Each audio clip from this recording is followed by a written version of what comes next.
কাজ করতে করতে যদি এমন একটা অ্যাক্সিডেন্ট হয় কেমন লাগে বলো। আজকে একটা 1 কেজির এগলেস ব্ল্যাক কারেন্ট স্পঞ্জ বানিয়েছি। যদি তোমাদের এটার রেসিপি প্রয়োজন হয় তাহলে কমেন্টে জানাতে পারো, আমি পরবর্তী ভিডিওতে শেয়ার করে দেবো।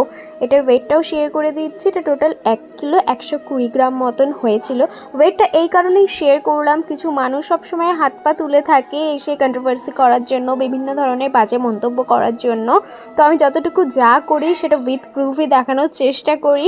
যতটুকু যা আমি করি ততটুকুই আমি শেয়ার করি, না কিছু বাড়িয়ে না কিছু কমিয়ে, কারণ আমি বিলিভ করি হাইড করে কিচ্ছু হবে না।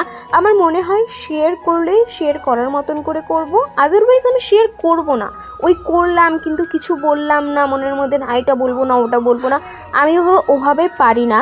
আমি যতটুকু যখন যা ক্লাস করাই সেটাও যারা করেছে তারা জানে, ওই থরলি ধরে এখানে লেখা আছে মানে এটাই বলবো এর বাইরে বলবো না, আমি ওভাবে বলতে পারি না।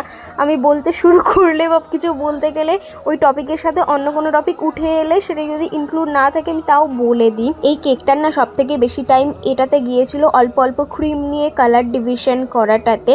আর এই কেকটা করতে গিয়েও তো অবশ্যই আমি একটা মেস ক্রিয়েট করেছি, মানে আমি আর মেস ক্রিয়েট হবে না এত হতেই পারে না। যারা এই ভিডিওটা দেখেছো আলাদা করে কেকের তারা তো জানোই যে আমি কি মেসটা ক্রিয়েট করেছি, আর যারা জানতে চাও তারা গিয়ে সেটা দেখে নাও। যখন পুরো কমপ্লিট হয়েছিল এটা দেখতে না অনেক কিউট লাগছিল, যেহেতু এত রং বেরং রয়েছে আর বাচ্চাদের তো পছন্দ হবে। এটাও যদিও একটা বাচ্চার 6th ইয়ার বার্থডের জন্যই ছিল, তাই 6টা ক্যান্ডি ওপরে রয়েছে।